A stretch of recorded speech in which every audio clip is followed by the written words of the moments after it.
Good morning, and thank you all for joining us. I'm pleased to join you today to provide an important update regarding our ongoing efforts to reform policing in the city of Columbus and to promote greater trust, transparency, and accountability between our officers and our residents.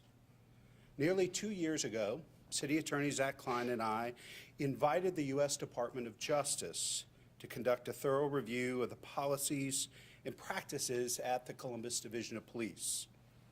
We knew then, as we do now, that the only way to successfully deploy an effective 21st century community policing model is to enlist the specialized expertise, fresh perspectives, and extensive collaboration with our partners throughout our neighborhoods and in law enforcement, including at the federal level.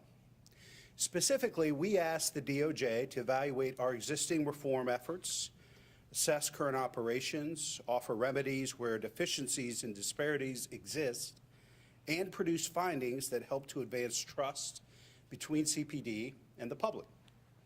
We submitted our letter in April of 2021, and the DOJ accepted our request in September of that year.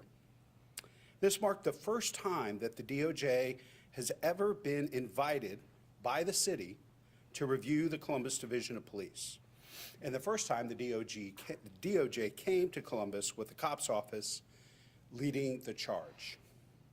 COPS stands for Community-Oriented Policing Services, and they've worked for decades to empower local communities with the tools, knowledge, and resources needed to reduce violent crime and improve community police relations.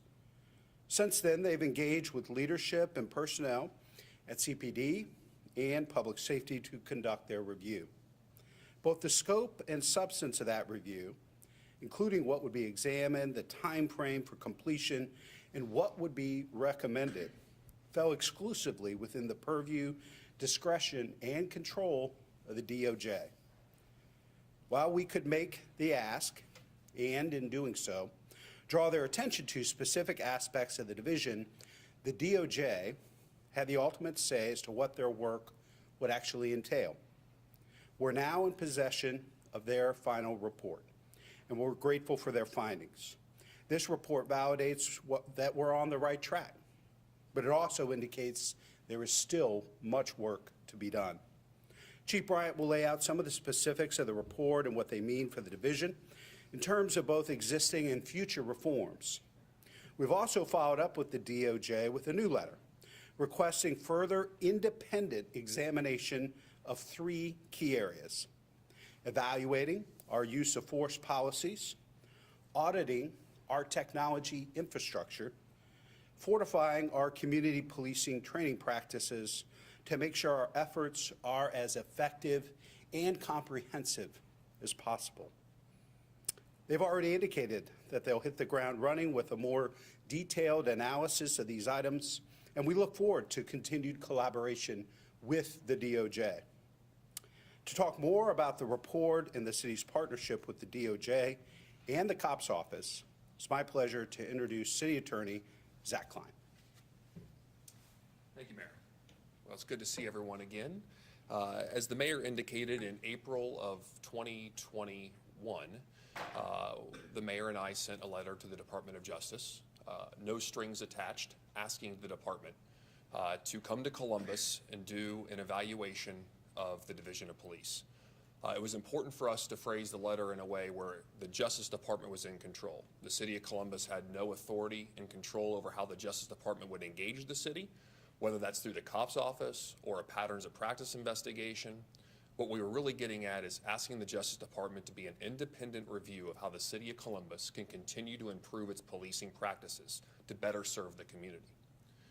The COPS office was ultimately chosen by the Justice Department to engage with the city. And over the past 2 years or so, they have been on site. They have worked with my team in the City Attorney's Office. They've worked with the Division of Police Leadership, Department of Public Safety Leadership, the Mayor's Office, other city department and personnel, as well as community groups. and going into an in-depth dive of how we can build upon the progress that we've already made in the city of Columbus to improve policing, which is significant with the help of the community, but not resting on our laurels and identifying where our weaknesses are and how we can continue to improve.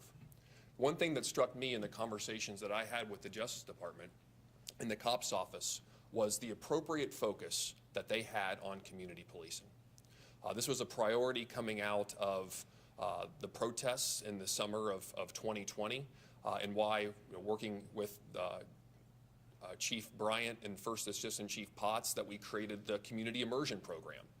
So for the folks that don't know, this is a centerpiece, I think, of the building block of what it takes to do appropriate community policing in Columbus, and it starts with recruits. It starts with the recruit class at the Division of Police. So we're now within our 6th recruit class, where officers spend nearly 60 to 65 hours of their training immersed in the community, in plainclothes uniforms, in a non-threatening manner, engaging with not-for-profits with roundtable discussions of how it's like to live in the neighborhoods that are unique to the city of Columbus. That is the centerpiece and bedrock of the foundation for officers that come from all across the United States, specifically all across Ohio and places like where I grew up in Belpre, Ohio, where you're not used to being in the big city with its diversity and the special neighborhoods that make Columbus so great. But to get your hands dirty and work with not-for-profits and work with people in the community, the citizens that you ultimately serve as the Division of Police, and understand where they're coming from, what it's like to live in their shoes. And I think that is a centerpiece with the cops office report of how we can build upon that to make our Division of Police the best police department in the United States. So, Chief Bryant, thank you for being a partner in getting that off the ground. And I look forward to working with the Division of Police, with you, Mayor, the Department of Public Safety, to implement what the cops office is recommending, but also to look at the next phase as it relates to use of force, among other things. One of the most important things that I think every police department in the United States needs to do as they continually improve how they deliver good, quality, effective policing right here in the city of Columbus. I'm going to turn it over to you, Chief. Thank you. Good morning. I want to thank the U.S. Department of Justice for their time in evaluating the division. I'm glad to see some of the changes we've already made are the ones they found to be leading us in the right direction. The division and I welcome this inquiry to help us understand how we can better serve our community. The DOJ report highlighted some areas that we need to continue to address, but it was also very complimentary of what we are doing in the division moving forward. One of the steps the DOJ would like to see us implement is setting up a leadership group. This group will be led by First Assistant Chief Potts and will consist of members from the Mayor's Office, Public Safety, the Columbus Civil Service Commission, City Attorney's Office, and the community. This group will be in charge of reviewing recommendations for recruitment, hiring, and retention. An action plan will also be created for these recommendations to be implemented, and this group will review and approve these plans. This will hold the division accountable, and we can also update the public on the progress that we make. The DOJ report also highlighted our need to reorganize. When I started here, it was one of the first things I looked at. By implementing a second assistant chief and restructuring our drug crimes to the new Organized Crime Bureau and reorganizing the Criminal Investigations Bureau, our information and communication sharing has significantly improved. I plan to make further adjustments so our division can continue to evolve and move forward. This will include adding a third assistant chief position and proposed changes to increase the number of patrol zones. Last, we will continue to increase our community engagement by restructuring our community liaison officers, known as our CLOs, into a strong community engaged problem-solving initiative. We will look to redefine the CLO duties and make sure they receive adequate training in community-based policing. The CLOs will be used to extend our message to the community and to get feedback on public safety concerns from the neighborhoods they serve. They are a critical piece of our communication plan. However, community engagement is not limited to just one unit within CPD. All our personnel, sworn and civilians, will be reminded that community policing and engagement that's everyone's duty. Strengthening community trust is more critical now than ever, as communities' cooperation with the police to report crimes and assist in investigations is essential in deterring violence and holding violent criminals accountable. Reinforcing the partnership between our officers and the community we served is imperative for combating crime and achieving lasting public safety. So once again, we thank the U.S. Department of Justice for coming to Columbus and guiding us on a path to becoming a stronger division. Thank you. Please help me welcome our Safety Director, Robert Clark. Thank you, Chief. Good morning, everyone, and thank you for being with us. I want to begin also by thanking the Department of Justice for their engagement with our Division of Police. I'd also like to commend Chief Bryant and her staff for their openness and accessibility during this process. In fact, we've already heard from the DOJ that some of the structural changes that they've asked for, the Chief has already implemented. Everyone involved is united by the same goal: delivering the best public safety services possible to the City of Columbus. That means having the courage to take a hard look at ourselves and the work that we must do. It means giving our dedicated women and men the training, resources, and support they need to excel and to carry out the work we've asked them to do. And it means holding ourselves accountable to the highest level and highest standards. In the last few weeks, as we've stood in this room, we've met with both the director of the ATF and the U.S. Marshal Service to explore new collaborations in crime-fighting strategies and techniques and partnerships. We understand that while we must leverage every partnership possible to reduce violence, it's just as important that we examine our own house and make sure that it is also the best that it can be. Because we understand that safety and reform are not mutually exclusive. In fact, they go hand in hand. It is not a coincidence that as the community has seen, that we've been making changes in solving crimes and dramatically reducing the crime to include murder, upwards of over 30%. As Mayor Ginther has outlined, this is not just the end of the process, but in fact, it is the beginning of the work that we will continue to do in partnership. We are truly committed to continuous improvement, and there is always more work to do. We look forward to that work, and we welcome the continued partnership with the Department of Justice and all of our partners collectively. And with that, my friends, I'd like to invite Mayor Ginther back to the podium. Mayor. Thank you. Thank you, Director Clark and Chief Bryant, Assistant Chief Botker, City Attorney Klein, for all of your work and engagement. Neighbors, it's worth noting that this review by the DOJ didn't occur within a silo or in a vacuum. It didn't occur in lieu of or at the expense of our other efforts on other fronts. Instead, it represents one of several meaningful reforms, quite honestly, historic reforms. We have made more changes in the last few years than ever in the city's history, and we're proud of that work, but we know we have much more to do together. We heard loud and clear the demands for change and reform, but we also believe that a safe community is one that lifts up and supports our officers as well. We can change and reform and support law enforcement at the same time. I'm proud of the reforms we've implemented in Columbus, many of them historic firsts for our city. To recap briefly, we've enacted Andre's Law, which makes it a criminal act to fail to provide aid to an injured person in police custody. Seated the first ever Civilian Police Review Board. Established the Office of the Inspector General. Deployed second-generation body-worn cameras and the latest in-car camera technology. Overhauled our responses to peaceful protests, eliminating the use of chemical agents to disperse crowds. Instituted independent investigations for all police-involved shootings or in-custody deaths through the state's Bureau of Criminal Investigations, and more.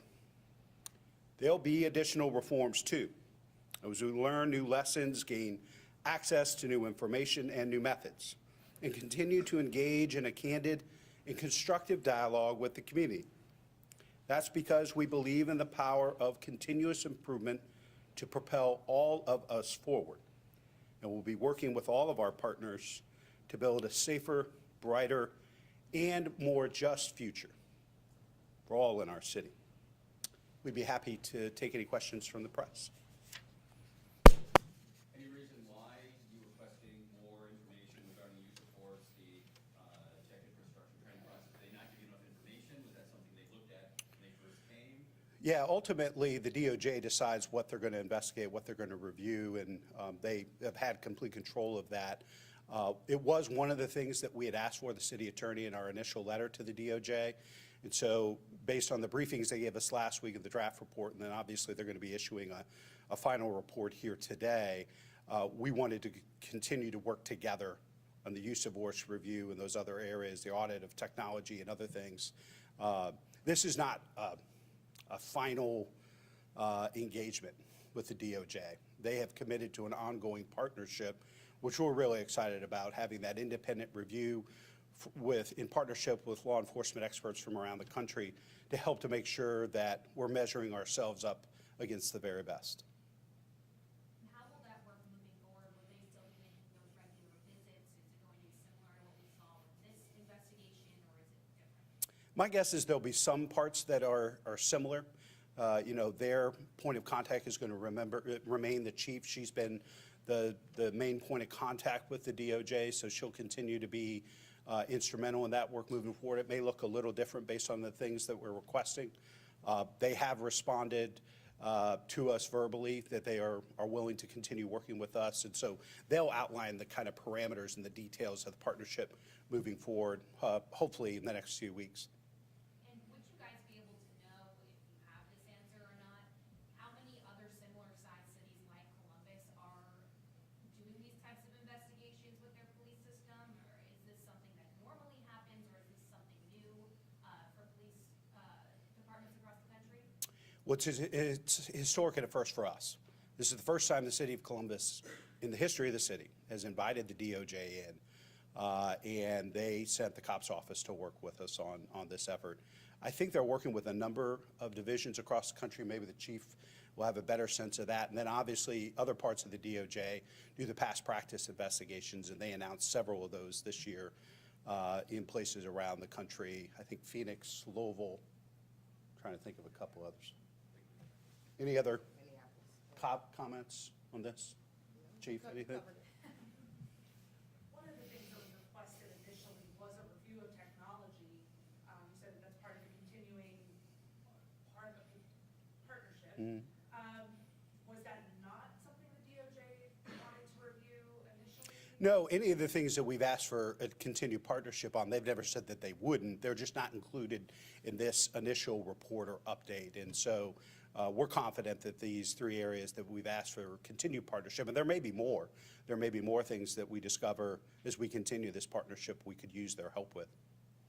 So just to be clear, do you have the final report already? We do. We had a draft report in a presentation shared last week.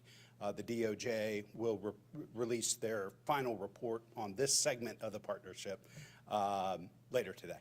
So when are, like the leadership group, when are these things starting? Have they started already?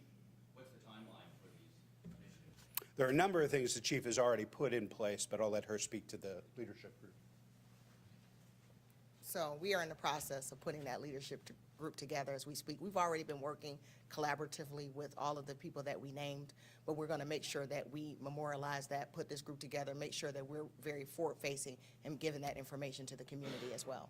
And then once you meet, do you then have to send any reports to the DOJ? How does that work? Yeah, so the DOJ is, like the mayor stated, they're in constant contact with us. They have not just given us the report and walked away. They're working with us to ensure that we're implementing, and they're offering all of their resources to be able to make sure that we're able to do the things that they've requested or suggested that we do. Same thing with the liaison officers. Is there a timeline when things are going to change, or is everything fluid? Everything is fluid. We're working towards a lot of our goals, but as you know, sometimes these things take time because it's not just about us making the changes. We have to collaborate with different entities across the board to make sure that we're all on the same page. And these changes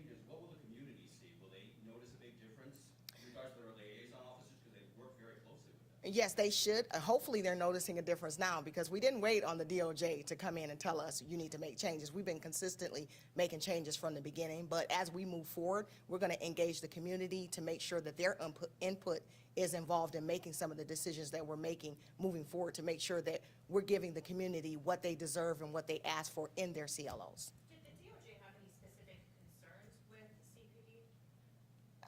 You know, the report indicated that there were certain areas that they felt that we can strengthen, but the good news is that a lot of the things that they pointed out, we were already working towards. So we were able to get a lot of these things done fairly quickly, and a lot of their resources that they've added to the table, even in regards to training, you know, being able to train some of our command staff, being able to train some of our frontline supervision. So they've been very helpful in assisting us in being able to move it forward even better. Aside from training, can you point to any specifics that they said you really need to work on this area or this is a concern of ours? So the areas that they focused on, obviously they had access to everything, but our community engagement was extremely important. Our technology was important. Our training was important. Everything is important, but obviously they can't do everything. So they focused on specific areas, and they didn't just talk to the people that you see behind them. They went out to the community. They had conversations with community groups. They've had conversations with business leaders. So their focus wasn't just on city entities. They spoke to the community to make sure that their voice was heard as well. Did you get feedback on things that the department is doing well? Yes, yes, they were very complimentary of a lot of the things that the division is already doing, and it's stated in the report as well that there are things that we're doing that we were already working towards. Some of the things that they suggested, they were very pleasantly surprised to know that we were already doing that as a division. Since we don't have a copy of the report yet, can you get more specifics? I'm sorry. You'll have it later. Also, quickly to reiterate, those areas of concern that they said, did they tell you those areas and then you started working with them? Or was that already in the process and then they came back with the review and said, hey, here's what we're looking at? So they were, when they came in, they sat down, obviously, not with just us, but with the mayor's office, with the city attorney's office, with the community, with business leaders, and then they came back and said, okay, these are the areas of concern or issues that people are pointing out. What are your concerns and issues too? So we all worked collaboratively together to make a determination on what's important. But again, we opened everything up to them because what we didn't want to do was miss something. We didn't want it to be a situation where we think we're doing something great and find out that we're not. So we gave them everything and access to everything. I'd say Chief, I'd say two of the things that I also would point out that will be part of the report, the recommendations, is an acknowledgement of all the external reviews that have already been done, whether it's the matrix report, review of the civil service audit and other things. And one of the things they really helped us with is taking all those reports and recommendations and putting them together into one dashboard and more effectively and proactively communicate with the community the progress that's being made there. And also giving us some strategy on how to go about implementing all those reforms. We can't do everything all at the same time. So what's the right type of sequencing and prioritizing for maximum impact and to continue to build trust and confidence from the community and the Division of Police, again, against those best practices around the country. Did they give information on why they chose to focus on certain areas as opposed to other areas? No, I think from the beginning, their thought was that they were going to be working alongside us in a partnership for the foreseeable future. So my guess is these were the areas that they thought, and I think, based on engagement with the chief, as she just said, we want to make sure we were on the right path with a lot of these reforms and changes that we were making. So having their help early on with that, these other things are very important as well, and obviously look forward to their continued engagement and support there too. What kind of cost is there going to be for the continued partnership? Is there going to be a cost to taxpayers for looking at the use of force, the technology piece in particular? I believe all of the resources that the DOJ are bringing to bear, there won't be a cost to taxpayers here. Obviously, there might be recommendations and changes that we need to make to division operations, enhancement of community policing, those types of things that certainly will be contemplated by us in the future. So will there be any cost to taxpayers in regards to what they recommended? Because I understand you guys pay the cost for what they put out the recommendations and you got to foot the bill. Yeah. What are the costs for that? As of right now, nothing. What is the timeline moving forward as far as the DOJ's next phase, especially people are probably going to be most concerned about a review of use of force? That ultimately is going to be decided by the DOJ. We can invite them in. We can ask them to focus on certain things. Obviously, this takes time because they're wanting to do a very comprehensive look and engage with everybody here in the community. And so obviously, we think this is a top priority. That's why we're talking about it. That's why we're asking for it. So our hope is as quickly as possible, but they want to make sure we're getting it right as opposed to getting it done quickly and setting arbitrary deadlines. So how do they look at the use of force? What are the specifics? Do they look at past cases? Do they look at, here's the policies and procedures? How does that look, that review? That'd be a great What question for the DOJ. My guess is they're going to take a look at everything. The request that you're making, the second request specifically, is requesting the use of force review. What did you see, or maybe Attorney Klein saw, that prompted that to be something you specifically asked them for in writing? Yeah, I mean, we asked for it 2 years ago, so we think it's a top priority, and we think it's important for both police and the community to have that independent review of our use of force policy, looking at best practices around the country, particularly as we're making this huge transition from being a 20th century law enforcement organization to a 21st century community policing organization, and the incredible work that the chief is leading to change the culture within the division. We think that's critically important. City Attorney? Although the mayor and I asked for a use of force audit this iteration of the Justice Department through cops, they did not do it this iteration. And when you receive the report, at least the preview that they gave us, it is clear that they did not touch use of force this time.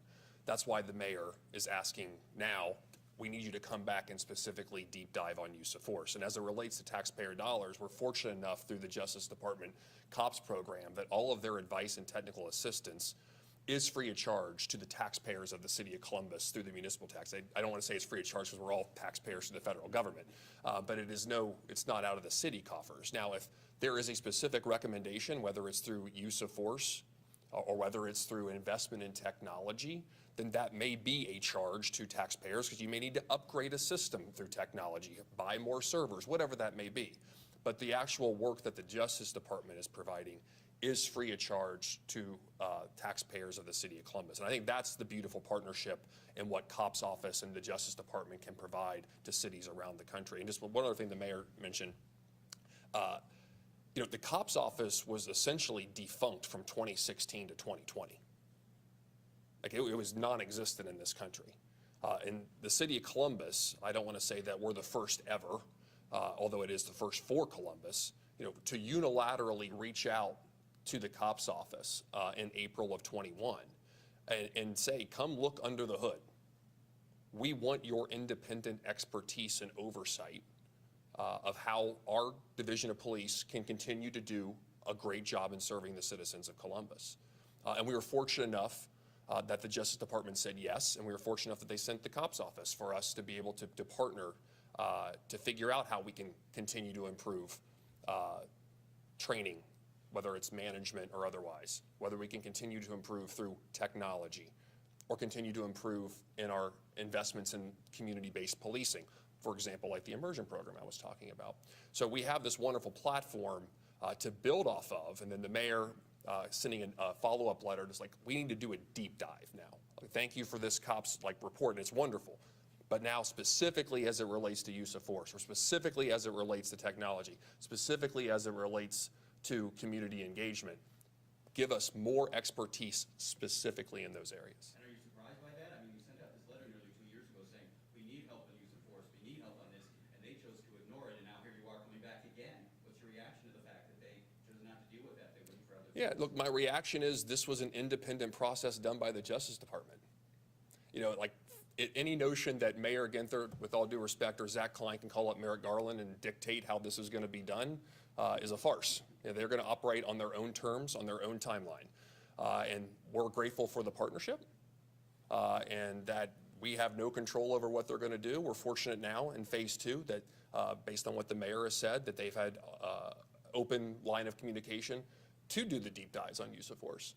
And I know that's something that and I don't want to speak for Chief Bryant, but it's something that the chief and I have talked about, and my police legal advisor, Jeff Furby, and I have met with the police leadership, Assistant Chief Bodker, First Assistant Potts, and Chief Bryant, about specifically use of force. This is a conversation that's not new.